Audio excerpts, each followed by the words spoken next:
Good afternoon, everybody. Welcome to episode 2 of MIHOA Live. This is Andy Hudson. I'm the Development and Education Coordinator for Missouri Ice Hockey Officials Association. We had so much fun doing this with Joe Sully Sullivan last week that we thought, well, we could do a heck of a lot better job in bringing in a special guest today who tells me he's definitely going to result in way more views than our first guest. You're gonna get me in trouble, Huddy, already right off the bat. I know. So the purpose of these live videos is just to talk a little bit about hockey, talk about officiating, get to know our guests, explore what it's like to be a hockey referee, and to have some fun. So with that, I'm very excited for today's guest, Jamie Koharski. Jamie grew up in St. Louis, or did much of his growing up in St. Louis, and started his officiating career with our association, Missouri Ice Hockey Officials Association. So we consider him a proud member. I'm going to let him introduce himself a little bit more. So I'm going to turn it over to Jamie now, and great to see you. And Jamie, why don't you kind of introduce yourself to everybody, and then we'll get into the topics. Yeah. Hey, everybody. Andy, thank you very much for having me. It's been a long time since you and I have spoken quasi face to face, and these days is about as good as it can get right now. But thank you very much for having me. Yeah, Andy pretty much put it all in a nutshell pretty good. Grew up, born in Ontario, moved to St. Louis in 1994 and started officiating with the MIHOA group there. And a lot of good guys took me under their wing right away and helped me climb the ranks. And now I'm a quasi-retired referee, part-time NCAA D1 and Hockey East official. I do a little bit of work over in the DEL in Germany, the top pro league over there, a few times a year. But full-time job is I'm selling real estate down here in Tampa, St. Petersburg, Clearwater area, and live down here with my beautiful wife and daughter. So life could be a whole lot worse. Excellent. So you mentioned your wife and your daughter. Give us a little info about them, if you don't mind. And I think I got a photo here. Maybe I can share a picture of you with your wife and daughter. Let's see if I can do that. Yeah, let's see what you got there. But no, my wife Liz, we got married in 2014. She's from the Boston area. She works with the Tampa Bay Lightning down here. Of course, we met through hockey, and there she is holding our beautiful daughter, Lily, who turns 5 in June. She's by far the best thing I've ever done in my life. And that picture there, I believe that was actually at Amalie Arena down here in Tampa. There was I want to say that was a Lightning alumni versus the U.S. women's Olympic team. They had their training camp down here just north of Tampa in Wesley Chapel. So that's where they were basing themselves out of, getting ready for the Olympics or the World Championships, I think, a couple of years ago. And I was honored to be on the ice with those girls and the alumni. That was a lot of fun, and always fun to have my wife and daughter in the stands. It doesn't happen that often anymore. That's awesome. So she's probably a little younger than 5 in that picture, I would say, right? I think she might, probably 3.5 there. Maybe 3. Can't remember when exactly that was. And she's from Boston, so I assume you're a St. Louis Blues fan. Is she a Bruins fan, or? No, right now we're both diehard Lightning fans. Oh, okay. they're the ones that keep food on the table when the housing market dries up. So they've been a great organization to Liz and our family. But I actually grew up a Bruins fan, and her whole family are Bruins fans. But it's hard not to be a Blues fan last year on the run they had. If Tampa couldn't win it, there was no one else I was cheering for more than St. Louis. Yeah, for sure. So you obviously come from a family of hockey and hockey officials. Can you kind of tell us where that all started in your family? Does it go back one generation to your dad and your uncle, or does it go back even further? No, it starts with Dad. He got his start officiating youth hockey and junior hockey in the Nova Scotia Maritime area of Canada. and he came up the ranks and started his pro career in the old WHA as a linesman. I think that might have been 75 was his first year. And then the NHL hired him in 1977 as a linesman. He worked a few hundred or so games as a linesman before he transitioned to a referee. And there we are there, the group picture with the team stripes. Team stripes top. There's Dad in the middle, surrounded by myself and Uncle Terry, Dad's younger brother, and two other guys there that helped us with putting all those videos together on Team Stripes. So I like that picture. So is that a rose between two thorns, or the other way around? There's another phrase. I'll keep it PG, so we'll stick with a rose between two thorns. Okay. Or is it like a hole in the donut? That's even better. Yeah, that could be a new one. As far as donut jokes go, that might be the most original one I've heard. Hey, good. Hey, all right, good. Yeah, actually, that was an actual legit laugh at that one.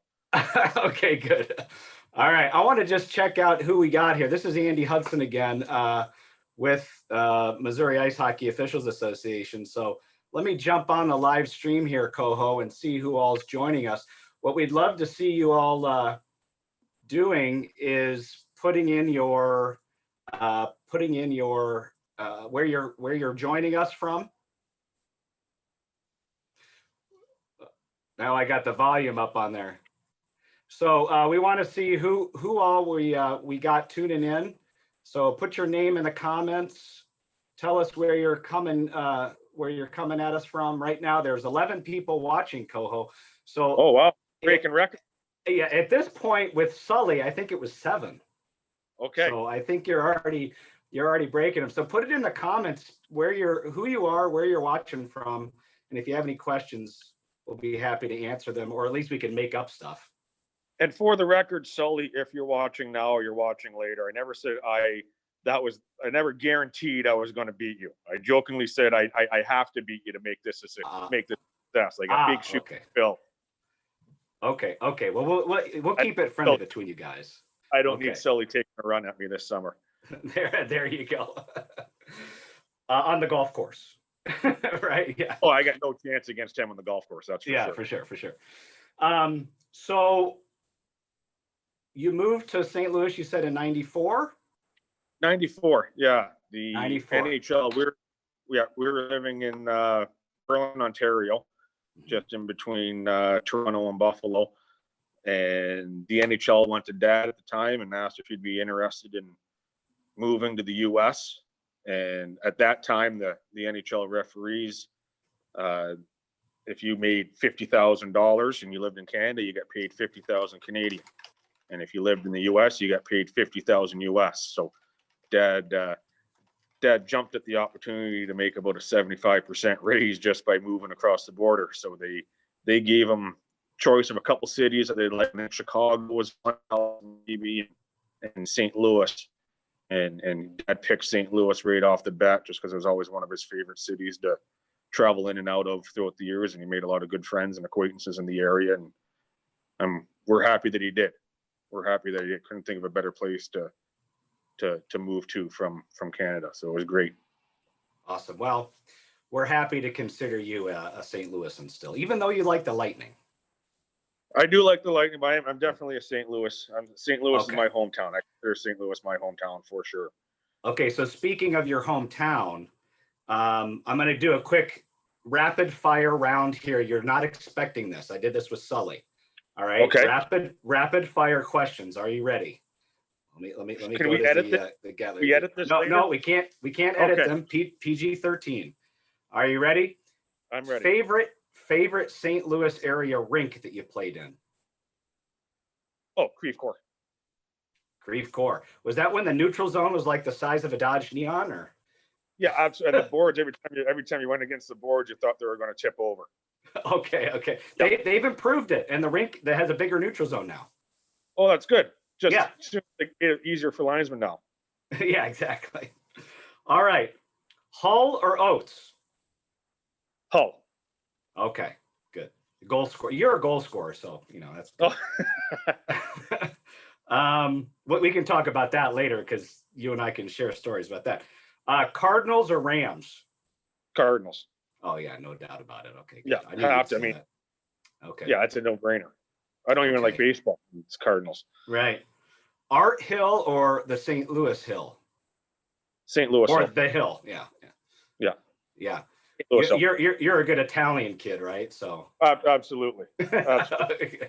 God, like for those of you who aren't from St. Louis, the Hill has wonderful Italian food. And of course, Koharski is a very, amazing Italian name. Busch Stadium or Busch Beer? Oh, Busch Stadium. Okay, good. Bud You don't Light go at for- Busch Stadium. Oh, okay, good. Yeah. Okay. All right. We'll do another one of those later once we get more people on. There's still 10 people watching. We got to boost this up, folks. See, Sully was on there and he left trying to get the number down. Exactly. Well, we do have some people watching. So Alex Spent is back. He's one of our young officials. Hi, Alex. Level 3 official, very talented young kid. Kirk from Peterborough, Ontario. Welcome on there, Peterborough. Here's the question for you, Jamie, from Alex. What do you think is the most important aspect an official should have? Good question, Alex. Why don't you answer that, Jamie? Starting off, you have to enjoy it. If you're not enjoying it and you're just out there for the paycheck that you get at the end of the month or the end of the week, whatever it is, you're in it for the wrong reasons and you're not going to develop and grow. If you enjoy it and you can't wait to get to the rink to start your games on Saturday or Sunday or whatever, no matter what level it is, that's step number one. After that, if once you enjoy it and you start climbing the ranks and moving up, then you can start taking more things into consideration with the fitness and all that to climb the ranks. But your number one thing right off the bat should be having fun. Awesome. Thank you. And that's a great answer. And that kind of segues into what we're going to talk about next is kind of how did you get started with MIHOA and I mean, obviously you have family behind it, but do you remember your first game? Do you remember your partners? Do you remember what rink you were at? I do. I don't remember. I have a pretty bad memory when it comes to a lot of things, but I'll never forget this. And it's very coincidental. I don't even know if you know this story or not, or if you're leading me because you know the answer. But when he moved to St. Louis, my first games, I went to all the clinics and registered through USA Hockey, and I was very nervous going in as a young kid. I was only 12 years old, and walking into the arena in Afton and being surrounded by all these what seemed like all grown men. And but my first game was at the old Brentwood Arena that was outdoors. Oh. They didn't have, and no lines were painted on the ice. I think it was a mini mite game. The only lines you had to go by for icings and offsides, you had to see the lines that were painted up the boards, but none on the ice. And my partner that game that night was none other than Mr. McKenna. Oh, so that's great. There couldn't have been a better partner to use a young kid in. I mean, talk about having fun. I don't think there's an official or person involved in hockey that I've come across in however long I've been in it that enjoyed being at the rink and had as much fun as Mr. McKenna did. It was a pleasure. That was the beginning of a long relationship between the Koharskis and the McKenna family. Wow, that's awesome. I didn't know that actually. And I'm trying to remember, Brentwood had an outdoor rink. Are you sure it wasn't at Webster? I swear it was Brentwood. Kirkwood would make sense with Mr. McKenna there, but yeah, I swear it was near the Galleria Mall. Okay, well, you could be right. Yeah. Yeah. Who knows? Well, that's great. So you have a good relationship with the McKennas. Can you talk about that beyond Bill? And maybe did you get to know Terry, his son, who's a dentist here in town? And yeah, Bill, Mr. McKenna. I'll always call him Mr. McKenna or Grandpa McKenna. He was the first one we met in the family, and was pleasure and honor to skate a lot of mornings and nights with him in the brief period before he passed away, unfortunately. But then got to know the rest of the McKenna family a lot better when Mike and I played on the same Bantam AA team together in Creve Coeur, and he was 2 turned into a good friend and got to know the family well. And then Mike and I have shared the ice in a lot of different leagues over the years, and a lot of different games on a lot of different levels and in different cities. So it's been a fun trip with him. It was always special to step on the ice and have a friendly face behind the mask at one of the ends. Absolutely. And for those of you that don't know, that the Tim Peel referee camp, which is something that we started last year, benefits the McKenna Scholarship Foundation. And that's the foundation that was started in Bill McKenna's name in about 1997, I believe. And we've had some amazing fundraising efforts that have allowed us to issue scholarships to a lot of different young hockey officials. So we're very proud of that work. We got some more people tuning in here, Coho. Let's see. Kevin Burns from Milwaukee. Good to see you, Kevin. Bob Hallenstein from here in St. Louis, one of our past presidents. Yep. Ryan Saffer from out in Lake St. Louis. Good to see you. So Kevin from Milwaukee asks, Jamie, can you share some pregame talk? What does it sound like? Maybe what you talk about with your crews pregame. For me, I'm always a guy, I like to keep it loose in the room beforehand, and then maybe about as we're putting our skates on and doing our last minute stuff, I think is when we really get down to it. But just all about teamwork and work ethic is what I talk about. And now in my role, I supervise some ECHL games down here in Florida between Orlando, Fort Myers, and Jacksonville. And I think the guys will attest that every speech, everything I say before the game is all about work ethic, teamwork, being ready to work right off the hop. Don't let the game come to you. Don't be chasing after the game. Getting involved, all positive stuff. I think it's and growing up and seeing Dad's talks in the rooms before his games, and now in his new role as an officiating manager and coach with the guys up in the National Hockey League.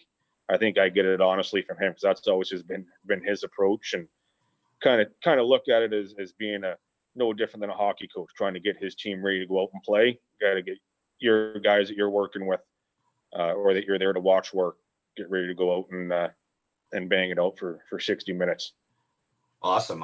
And we got a picture up here of you with a Hockey East crew. Now this says Belfast Giants. Can you talk about that? Yeah, so I just finished my 4th season with Hockey East, maybe my 5th season with Hockey East. I can't even remember. But for a few years now, they've been bringing over to Belfast Thanksgiving week and 4 teams to play a little friendship tournament to kind of grow the game over on that side of the pond. So I had the honor of being asked to go over with probably 3 of my favorite guys in that loop with Jeff Miller, the referee, Luke Murray, big tall linesman there from New Jersey, and Tommy George from Maryland, the other linesman who was he worked the Sochi Olympics as a linesman, one of the few non-NHL guys to go over. So that was a trip of a lifetime. That was a lot of fun. Awesome, fantastic. Yeah, Tommy George, he's had quite a career, hasn't he? Yeah, he has. He's Tommy's fantastic linesman, pretty good dude. Better linesman, but he's a better linesman than he is a guy. Okay. Hopefully he's watching this. Okay, you ready to do another quick fire round? Throw him at me. Okay, this is going to be hockey officiating related. All right. Okay. All right. Skates, CCM or Bauer? CCM. Okay. I'm glad you had one or the other. Yeah, I don't know. I have no idea. I couldn't tell you what kind of skates I have right now or what kind of hell. I've never paid any attention to that, but okay. CCM. Okay. Whistle, Acme Thunder or Fox 40? Acme Thunder. Okay. I think most people agree with that. Pants, Stevens padded pants or separate girdle and pants situation? No girdle, just pants. No girdle. Oh, geez. No girdle. You will be when you get old like me. I'm big enough. I'm big enough. I need help. One of our supervisors here who supervises our scholarship foundation gives me grief all the time because I wear one of those padded shirts, and he calls me Iron Man or motocross. So I don't care. I'm putting all these pads on. Shin tights or tape or both? Shin tights. Okay, good. So those are our hockey officiating related rapid fire round. You passed. Good job. You got an 80%. I'm just kidding. Okay. Ryan asks, Ryan Saffer, what is the best rule change you have seen in your career? That's a good question. Oh, taking out the red line, getting rid of the 2-line pass, just opened the game up, and then fast forward 15 years after that, or 10 years, however long ago it was, with the crackdown on the obstruction type penalties and the clutching and grabbing. Those two rules combined made the game even faster. Okay, good stuff. Kevin Burns, who asked the question about the pregame talk with your crew, has a follow-up question. He said, what about pregame talk with the coaches and the players? I know in some of the NCAA we do here, you have to have a pregame little meeting with the captains, but maybe you say something to the coaches too, or? Yeah, in NCAA, we have near the end of warm-ups, we all have to go on the ice for warm-ups. And a couple minutes before the end of warm-ups, both captains will come over. I'll just greet them, wish them luck, let them know, kind of like an umpire going over the ground rules in baseball, let them know if there's how many promotional timeouts we have, if it's a TV game, how long the commercial breaks will be, and then kind of go over the points of emphasis that they want us to. But I tell you, those are and I get to the point where it's just, you try and make it as quick as possible. Find out the captains, they don't want to be over there talking to you. It's usually in one ear and out the other. So I try and keep it short and sweet and wish them luck, shake their hands, and get ready to go to battle. And then before the game, after the anthem, we go over and shake the coaches' hands from both teams, assistant coaches, and just kind of say hello and wish them luck. And any questions, don't hesitate to ask. Okay. Here's a picture that you sent to me earlier today or yesterday, I can't remember. I don't know if you're like saying stop, or you're getting ready to bang them, double holster misconduct signal. What's the story here? It's either I'm waving off a goal or I'm trying not to fall. Maybe it's a little bit of both. Yeah, it's one of those two. I don't know what that was. I don't know, honestly. I don't know when that picture was taken, but yeah, I'm definitely got the intensity going a little bit. That's okay. Hey, we all have to have a personality on the ice, don't we? You want to talk a little bit about that? How, the importance of letting your personality shine? Yeah, I mean, I think it's one of those things that you develop over the years, working lots of games and making lots of mistakes and just having the confidence in yourself to really be able to let your personality come out. And I think it helps if you go out there and you're just a robot and you answer questions by the rule, you state the rule book and the rule number. You kind of you don't gain credibility or rapport with the players or coaches. I think if you're able to talk to their level and show that you have a personality and that you're into the game just as much as they are. I mean, you look at Wes McCauley, it's probably the perfect example of that with guys in the NHL, but there's countless others. Wes just seems to get more attention, but he's not the only one that's like that by any means. But if you go and you have a personality and it just makes it easier for the coaches and the players to relate to you. Yeah, for sure.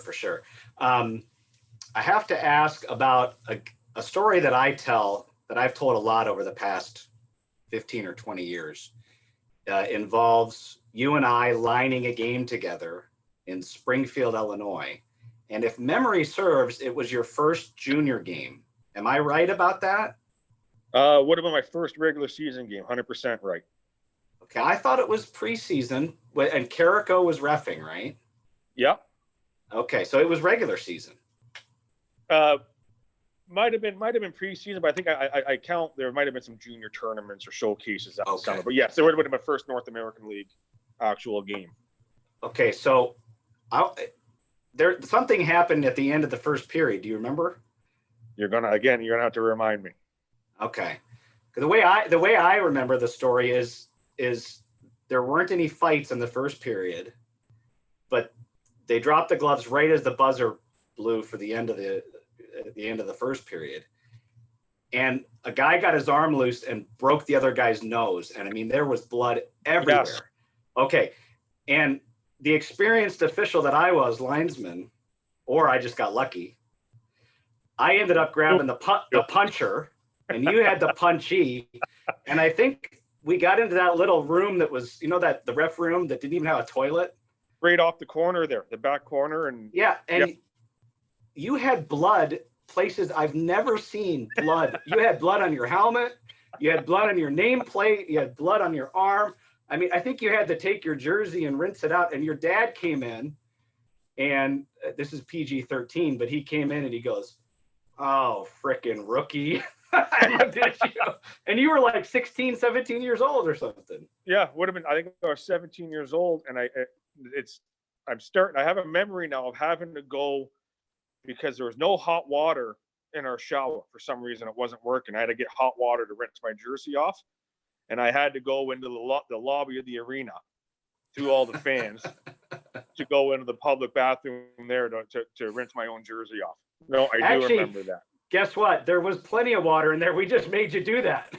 Probably. Probably. Yeah. Now that, as I said that out loud, I was like, no, that doesn't make any sense. Those guys are just screwing with me. Yeah.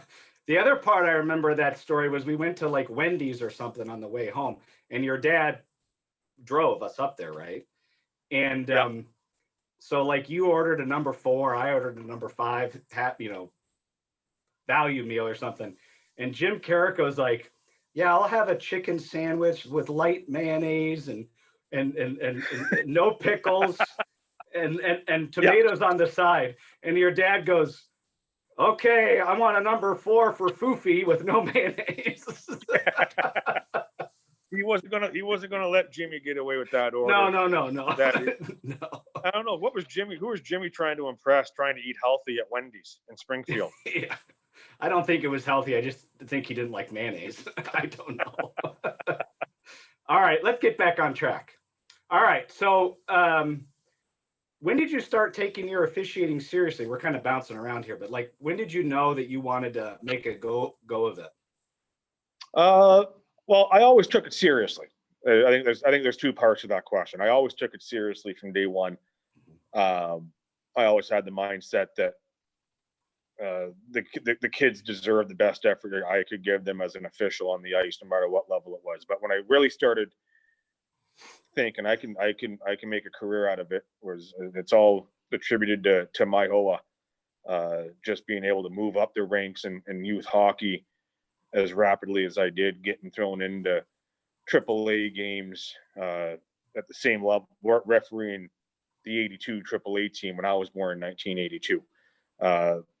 The guys not having a problem putting me in those type of games and getting me into varsity games, and that's when I realized, you know what, I have a passion for this. I really like it, and I worked hard, and doors started opening for me at a pretty young age to get into some higher levels of hockey. And I'm not naive enough to say my last name didn't help open some of those doors. I'd be lying if I said it didn't help. But I think it's the hard work, because those doors can close just as quick or even quicker than they open for you. So it was I think I had to go out and prove myself every night, and really had a lot of fun with it and enjoyed it. So, but it was. I was still playing. I was still refereeing.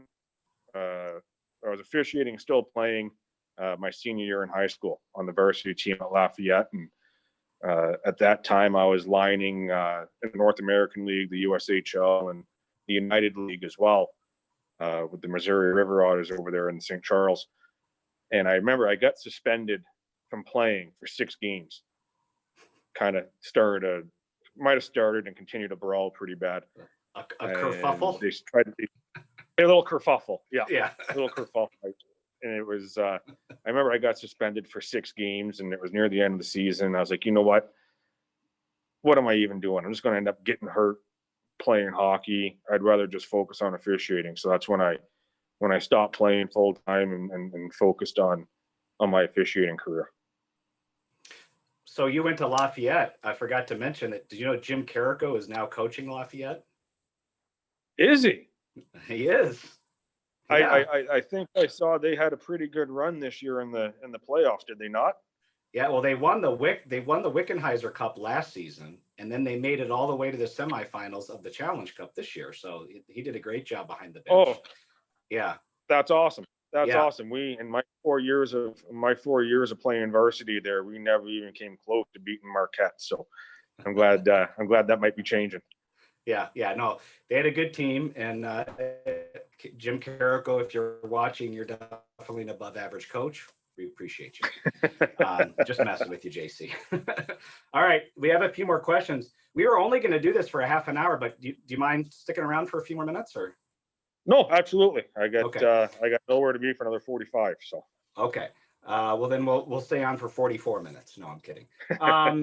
So Bob Cohen asks, he's a local official here, should offside rule change to take out contact with ice and move to breaking the plane on the blue line? I know there's some talk about that in the NHL.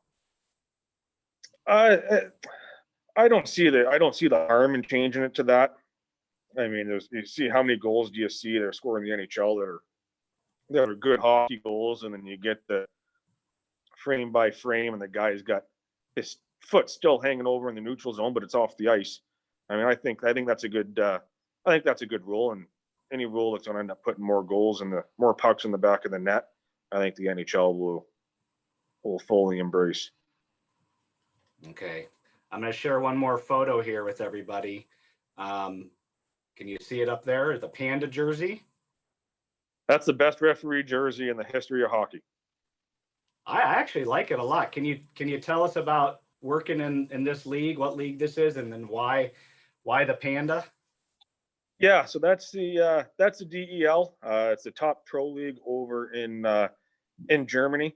I was asked by Rob Schick, former NHL referee and current officiating manager with the NHL, reached out to me a couple summers ago, asking if I'd be interested in going over there for a few trips a year and working with some of their young officials. I guess it's a different style of hockey over there, as many of you know.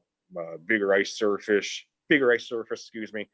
A little bit more puck possession game and not quite as physical as the North American style was. But they started getting a lot of veteran pro players from the U.S. and Canada that were used to playing a little rougher and tougher style of game, and I think they just wanted to bring some experienced officials over that knew how to handle those types of players that they might not have seen very often in the European leagues. So I was honored that they thought to have me over, and it was a lot of fun. I've gone over 4 or 5 times now, and but the Panda referee, I remember they picked me up at the airport after flying all night and bring me to the league office just outside of Dusseldorf, and they gave me that jersey, and I looked at it and I go, what? I guess the league, they had signed a sponsorship deal with the World Wildlife Foundation, and that was the jerseys that they used to promote that, and then they auctioned a bunch of them off for a pretty good cause there at the WWF. So I made sure, though, I forgot to give mine back. I got mine. Just so happened to stay in the bag on the flight home, so I got that at home still. I don't want to get rid of that one. Awesome. Yeah, I love that jersey. That's great. Let's see if there's any other questions here.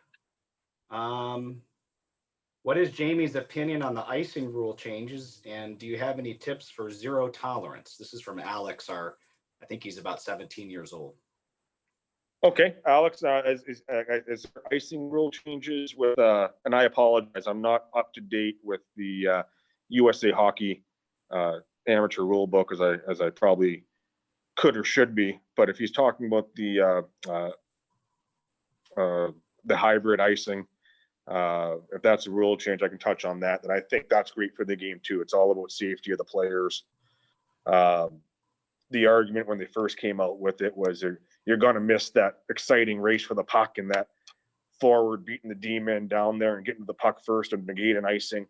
Well, I've been going to, and you've been to a lot of hockey games, Andy. Have you ever walked out of a rink thinking to yourself, holy cow, what a fun race to the puck that was? Mm-hmm. I mean, no, you didn't. So that happens Right. once every 20 games. But it gets rid of the possibility of that D-man or someone getting run from behind or skating 1,000 miles into the boards and breaking legs. And so I think that was a game that was a rule that's going to help the safety of the players, and I'm all for that. And with zero tolerance, again, I don't want to speak out of school because I don't know what the mandate is in the protocol for USA Hockey and youth hockey. If it's zero tolerance, I think you still have to draw a line between emotions and abuse. If it's abusive comments, absolutely right away, no warnings, give the appropriate penalty and you deal with it. If it's emotions, I think you can address it in a professional manner with the coach. Like my Uncle Terry always says, if the coach is at a 10, you've got to approach him at a 5 and get him back down to your level as quick as possible and as professionally as possible. And if he doesn't, after working with him with the emotional stuff, if he doesn't want to listen, then you have the rule book at your disposal to deal with it as you seem fit. Yeah, for sure. I like that. Bring the 10 down to a 5, right? Yeah. Okay. I'm going to just share one last picture here, and maybe you can, this is with your Team Stripes jersey on. Can you talk about your partnership with Team Stripes, with you and your dad and your uncle? Yeah, absolutely. Well, Brandon Bourgeois is the president and the creator of Team Stripes. He's a young official, young man out of New Brunswick, Canada. Very, very good kid. He was a student at our camps for a couple of years back east, and he decided to start this company all for the idea of support and growing officials and at the grassroots level. So he approached Dad to see if he'd be willing to partner up on an academy type online academy learning platform.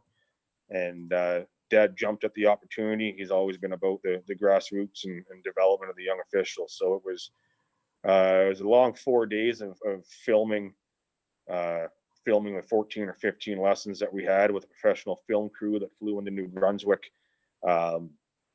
from Vancouver.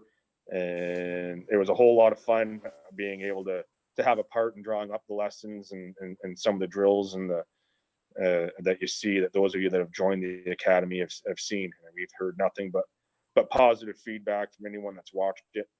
And it's a great learning tool for anybody at any level, whether you're just starting or you just need a little refresher or a kick in the pants as an experienced official. So that was quite the experience. I'm happy to be a part of it. Yeah, I've watched all the videos because I don't know if you know this, Koho, but MIHOA actually partners with Team Stripes, and we received some grant funding to help us provide some subscriptions for our officials. So many of our officials have subscriptions to Team Stripes, and that it's a really great tool. And I'm willing to bet. I told Brandon we're in the starting phase of this and how to roll it out, and you were the first name I said to reach out to, and because I knew MIHOA, unless things drastically changed over the last 20 years.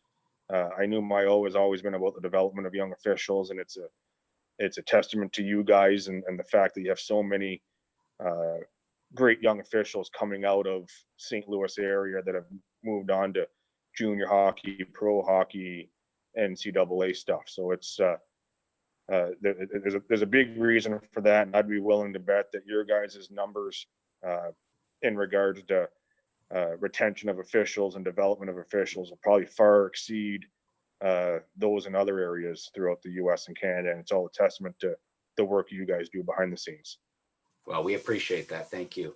We're going to wrap it up here, but I didn't know if maybe you wanted to shout out to any of the old timers that you might remember from when you were skating. Can you throw some old names and I'll give you a quick update? Or Rick Eschelbach. No, he's gone.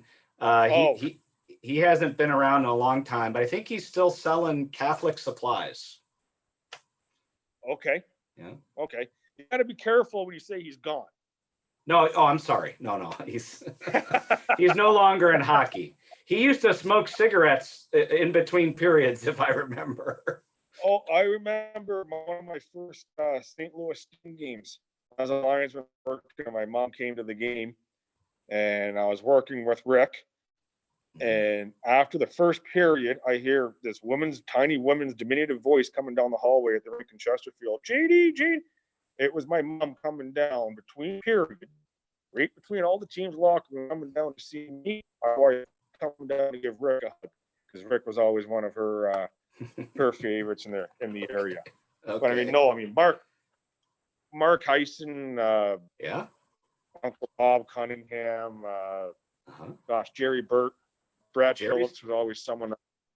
Jerry and Heisen are still skating, actually, so it's good to have them. Yeah. That's the King, Phil Lavecchio. Phil's no longer skating, but his son Jeff is doing a lot of fitness stuff here. It's got a great program. He actually helped rehab Tim when he got injured. So I've seen some of his videos on social media. There was actually another name that I got to be on the ice with in pro hockey was Jeff. He played a little bit in Providence and I think Rochester in the American League. So it was. I remember running into Phil and Colleen after a game in Milwaukee that Providence was playing, and they were there to watch Jeff. They drove in from St. Louis, so that was the last time I had seen the Lavecchio clan. Great. And then guys like Craig Neal and Brad Phillips were two guys that I always looked up to, because they might have been the first two guys to really move on outside of the St. Louis area after being born and bred there to go on to higher levels of hockey. So they showed me that it was possible. So too many to name. Yep. Well, the llama is still around, so we'll tell him hello from you. But I want to thank you so much. We didn't cover all of our questions, but that's okay. We just kind of went where the conversation took us. It's really good to catch up with you, and appreciate everybody who watched. And other people will watch the recording of this, I'm sure. Well, we hope so, because we got to beat Sully. I think the last time I checked, I think he had like 95 views total. So we got to make sure we beat Sully there. So. Yeah, I'm gonna go share it. Go share it. That's not fair though. Sully had the pilot episode. We're in episode 2. Show was kind of established a little bit more, so you're starting to gain a cult following. Exactly. So I can't take credit. Exactly. Well, great to see you. Say hello to your family, and that's it, folks. Thanks for watching, and we're gonna do more of this. So make sure you watch too, Jamie, when we come up with some new guests. Take care. Okay. Buddy, thank you very much. All right. Take care. Bye. Bye-bye.